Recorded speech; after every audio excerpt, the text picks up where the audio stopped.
We have to design significant learning if we're going to have anything worth looking at.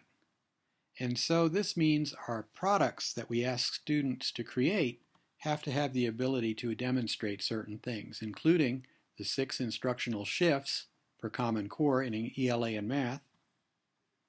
And we also want to see progressive growth against those standards.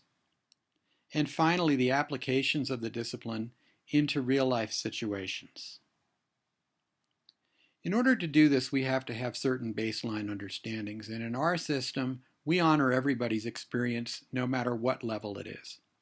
So at level 1, this might be new to you. You might not have a clue about the subject that's being discussed. In that case, it's a great opportunity to ask for coaching to become familiar. You might be at level 2 of awareness, where you understand the concepts and what the goals are, but you've not done it yourself. You have no actual examples of how you've applied these principles in your classroom.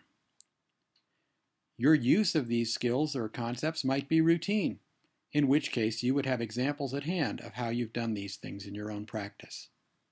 And the highest level is where you could point to success of a team that you were a part of, where you brought those skills to bear as your contribution to the team's success.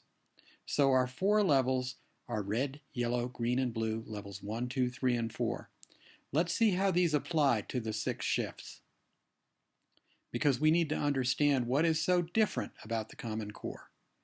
So as we view this, rate your own experience, levels 1 through 4, on these following items. Let's begin with English Language Arts. The first shift is balancing informational and literary text. And this means where students have a true balance of those types of texts. What level is your experience here?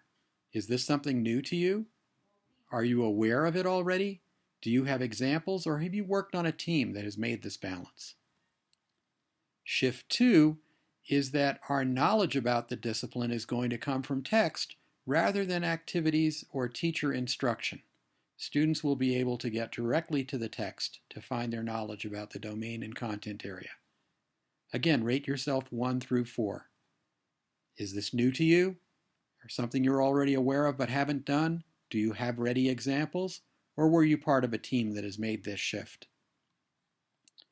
Shift number 3 is the staircase of complexity.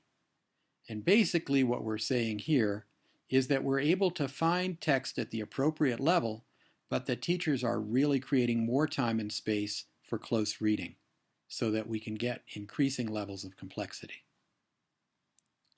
Shift 4 is the idea that the answers are going to come from text, and therefore there are rich and rigorous conversations about the text. Again, is this something you're already aware of? Do you have examples? 1, 2, 3, or 4? What's your level?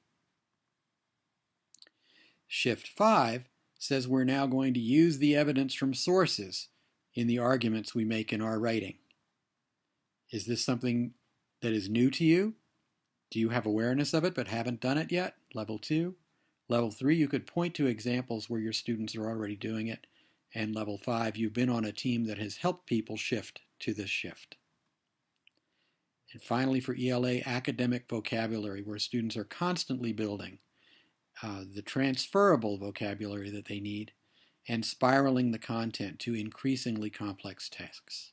Again, is this level 1, 2, 3, or 4 for you?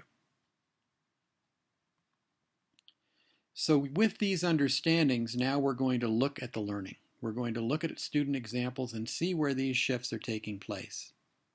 In order to do that, we're going to be looking for progressive growth through performance tasks. For me, whenever a learner says, I just learned something, I want to know 2 things. I want the student to show me what they did that makes them think they learned it. And then I want them to tell me how they learned it. What activities did the student do?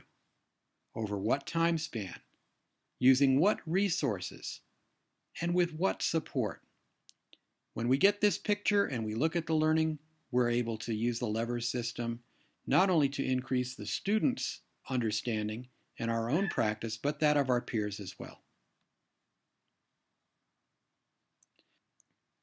When we're looking at Common Core standards, our strategy is to use performance tasks to understand what the students are going to be assessed on later on the upcoming assessments, and make sure they have plenty of practice at reading complex text, writing the text, and doing research projects.